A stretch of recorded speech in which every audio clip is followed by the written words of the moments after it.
पाक चीन दोस्ती जिंदाबाद शंघाई ताउन तंजीम का 23वां सरबराह इजलास। चीनी वजीर आजम ली चियांग पाकिस्तान पहुंच गए। मोअज़्ज़ज़ मेहमान का रेड कार्पेट इस्तकबाल। वजीर आजम शहबाज शरीफ ने मेहमान खुसूसी को खुशामदीद कहा।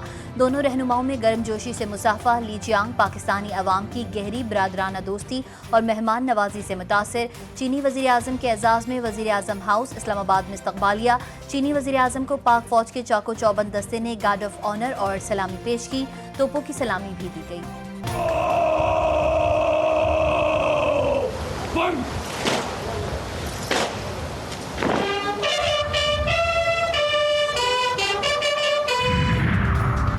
चीनी वजीर आजम और शहबाज शरीफ ने गवादर एयरपोर्ट का वर्चुअल इफ्तिताह कर दिया। करेंसी मुआहिदा भी तय। पाक चीन के मुख्तलिफ शोबों में समझौतों और मफाहमत की याददाश्तों पर दस्तखत हुए।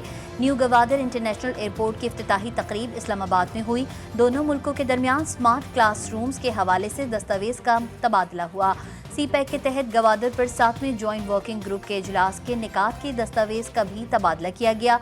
सी पैक वर्किंग ग्रुप से मुतालिक मफाहमती याददाश्त की दस्तावेज का तबादला भी हुआ। गवादर इंटरनेशनल एयरपोर्ट की तकमील के लिए पाक चीन अफरादी क़ुव्वत की काविशें काबिल सताइश हैं। इस्लामाबाद में न्यू गवादर इंटरनेशनल एयरपोर्ट की इफ्तिताही तकरीब से खिताब करते हुए चीनी वज़ीर आज़म ली चियांग का कहना था कि गवादर इलाकाई तरक्की का महवर होने के साथ दोनों मुल्कों की मजबूत दोस्ती का भी अकास है।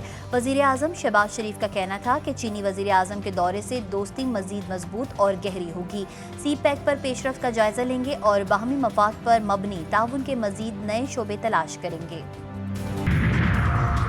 चीनी वज़ीर आज़म की शंघाई ताउन तंजीम इजलास में शिरकत के लिए पाकिस्तान आमद। Army chief general Asim Munir ने चीनी वज़ीर आज़म ली चियांग का पुरतपाक इस्तकबाल किया। चीनी वज़ीर आज़म ने आर्मी चीफ से मुलाकात की। ली चियांग ने बड़ी गर्मजोशी से आर्मी चीफ से मुसाफा किया।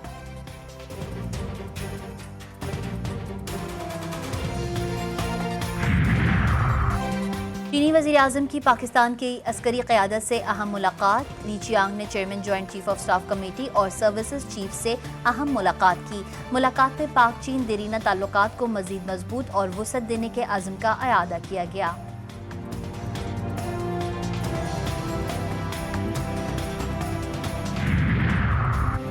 शंघाई ताउन तंजीम का 23वां सरबराह इजलास का आगाज। इस्लामाबाद की खूबसूरत सजावट, रुकन मुल्कों के परचम आवेज़ां। दफ्तर खारजा की SCO council of head of state के इजलास की तफसीलात जारी। SCO इजलास में शिरकत के लिए गैर मुल्की वफूद आज इस्लामाबाद पहुंचेंगे। वज़ीर आज़म शहबाज शरीफ आज इस्लामाबाद पहुंचने वाले वफूद के एजाज़ में शाइया देंगे। समिट का बाकायदा आगाज आज जिना कन्वेंशन सेंटर में होगा।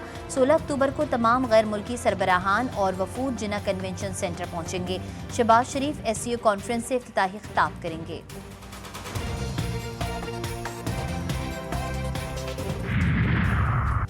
शंघाई ताउन तंजीम इजलास के मौके पर कोई एहतजाज या लॉकडाउन नहीं हो सकता।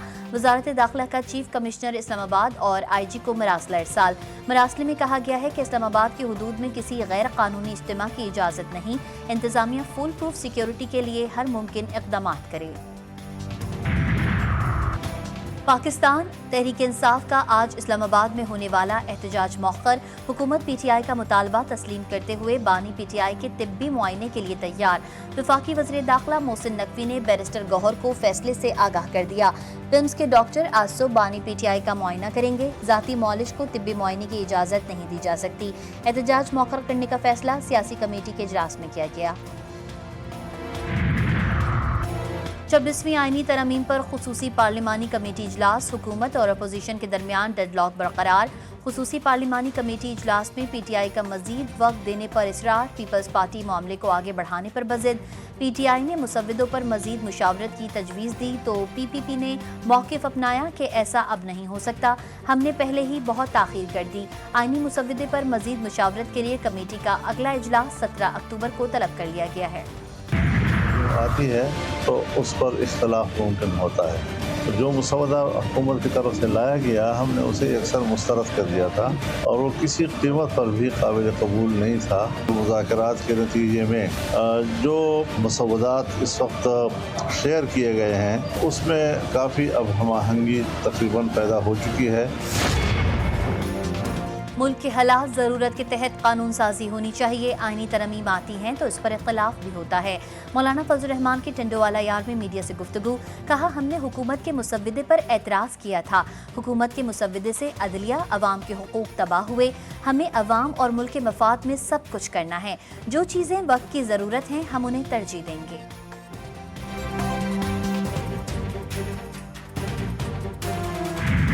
جماعتیں جن کا تعلق اپوزیشن سے ہے، میری ان سے یہی اپیل ہوگی کہ وہ اس گورکھ دھندے میں نہ پڑیں، کلیتاً آئینی ترمیم کو مسترد کیا جائے۔ جب چیف جسٹس صاحب کا ٹائم پورا ہو جائے گا اور منصور علی شاہ صاحب حلف اٹھا لیں گے، اس کے بعد پھر حکومت آئے اور کچھ آئینی عدالت کی بات اس کو کرنی ہے یا مزید کچھ ترمیم کی بات کرنی ہے تو اس وقت ٹیبل کیا جائے۔ جماعت اسلامی کی جانب سے مجوزہ آئینی ترمیم یکسر مسترد، جسٹس منصور علی شاہ کی بطور چیف جسٹس حلف برداری تک آئینی ترمیم مؤخر کرنے کا مطالبہ۔ امیر جماعت اسلامی حافظ نعیم کہتے ہیں کہ حکومت متفقہ آئینی ترمیم کے لیے سنجیدہ ہے تو جسٹس منصور کے چیف جسٹس بننے کا انتظار کرے۔ کراچی میں ادارہ نور حق میں نیوز کانفرنس کرتے ہوئے ان کا کہنا تھا کہ ایم کیو ایم کراچی کی نمائندہ جماعت نہیں، فارم 47 کی پیداوار ہے۔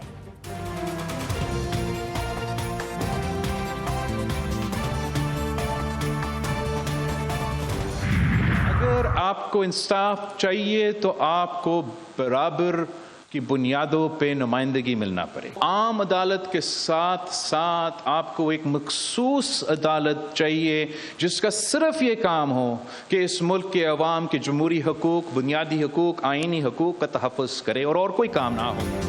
ہم آئینی ترمیم پر سمجھوتہ کرنے کے لیے تیار نہیں، ملک میں اضافے کے نظام میں بہتری کے لیے وفاقی آئینی عدالت قائم کرنا ہوگی۔ کیا جیل میں بیٹھے شخص کی وجہ سے اپنے قائد کا وعدہ بھول جائیں؟ وزیر اعلیٰ ہاؤس کراچی میں سندھ حرکات کے اجرا کی تقریب سے خطاب کرتے ہوئے چیئرمین پیپلز پارٹی بلاول بھٹو کا کہنا تھا کہ انصاف کے لیے عوام کو عام عدالت کے ساتھ ایک مخصوص عدالت بھی چاہیے۔ ان سے کہا گیا کہ وہ پیچھے ہٹ جائیں، انہوں نے کہا کہ تم پیچھے ہٹو، اس عدالت کو میلارڈ کہیں جس نے عامر کو آئین بدلنے کا اختیار دیا۔ کیا سب کچھ ایسے ہی چلتا رہے گا؟ یہ تو نہیں ہو سکتا۔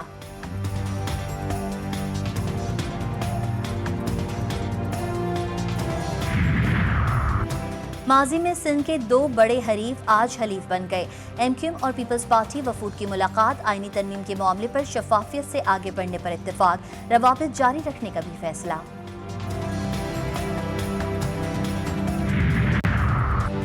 پنجاب یونیورسٹی میں طالبہ کی خودکشی اور نجی کالج میں فرسٹ ایئر کی طالبہ سے زیادتی کا مبینہ واقعہ، مختلف کیمپس سے طلبہ و طالبات کی بڑی تعداد سراپا احتجاج ہو گئی۔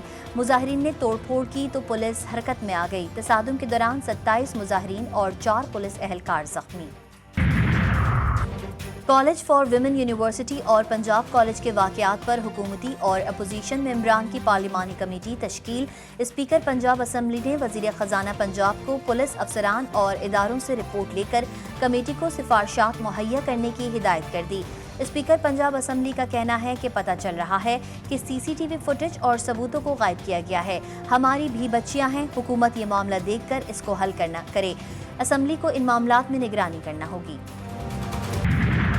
اسرائیلی دہشت گردی کا تیز ترین جواب، حزب اللہ کا صہیونی ریاست پر اچانک وار، حیفا کے فوجی اڈے پر ڈرون داغ دیے، ایک تباہ کن ڈرون نے تباہی مچا دی، 4 صہیونی فوجی ہلاک، 100 سے زائد زخمی۔ عالمی میڈیا میں کوہرام برپا، ہلاکتوں اور زخمیوں کی ٹھیک تعداد چھپائی جانے لگی۔ حزب اللہ کی مزید حملوں کی دھمکی، دشمن نہیں رکا تو اس نے جنوبی حیفا میں جو کچھ دیکھا وہ اس کے مقابلے میں کچھ نہیں جو آگے اس کا منتظر ہے۔ حزب اللہ کے حملے خوفناک تھے، کل رات نہایت مشکل اور تکلیف دہ تھی۔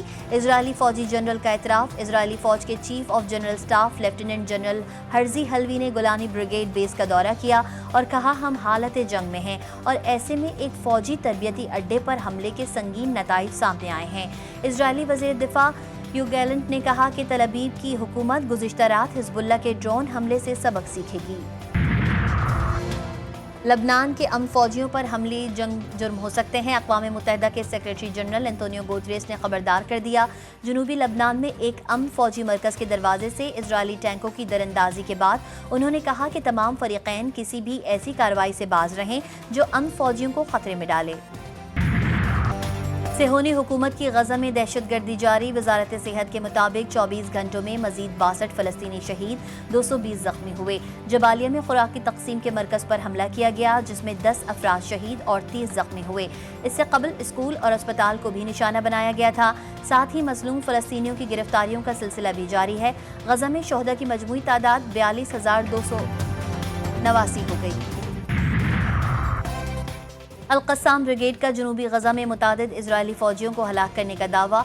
अरब मीडिया के मुताबिक अल-क़स्साम ने जनूबी गजा के एक मकान में दाखिल होने की कोशिश करने वाले इजरायली फौजियों पर हमले में एक एंटी पर्सनल डिवाइस का धमाका किया, जिसमें कई फौजी हलाक और जख्मी हुए। एक और कार्रवाई में अल-क़स्साम के जंगजुओं ने इस ही महल्ले में 2 इजरायली टैंकों पर यासीन रॉकेटों से हमला भी किया। ईरानी वज़ीर ख़ारजा अब्बास अराग़ची की मस्कत में यमनी अंसारुल्लाह के सरबराह मोहम्मद अब्दुस्सलाम से मुलाकात ईरान को इजराइल धमकियों के बाद सिफारती राबतों के सिलसिले की एक कड़ी है। ईरान ने 1 अक्टूबर को हिज़्बुल्लाह के लीडरों को शहीद करने पर इजराइल पर रद्द-ए-अमल में 200 मिसाइल फायर किए थे। इंग्लैंड के खिलाफ दूसरे टेस्ट के लिए पाकिस्तानी टीम का ऐलान। प्लेइंग 11 में एक खिलाड़ी का डेब्यू होगा। 3 स्पिनर्स शामिल किए गए हैं। नोमान अली, साजिद खान, जाहिद महमूद और कामरान गुलाम टीम का हिस्सा होंगे। कौमी टीम से बाबर आजम, शाहीन शाह अफरीदी और नसीम शाह को ड्रॉप कर दिया गया। इंग्लैंड ने पहले टेस्ट में पाकिस्तान को इनिंग और 47 रन से शिकस्त दी थी। और कोयटा की सरदार बहादुर खान विमेन यूनिवर्सिटी में थीसिस वर्क की नुमाइश। तालिबात ने मुख्तलिफ मीडियम का इस्तेमाल करते हुए मुख्तलिफ मौज़ूआत पर बनाया गया काम पेश किया।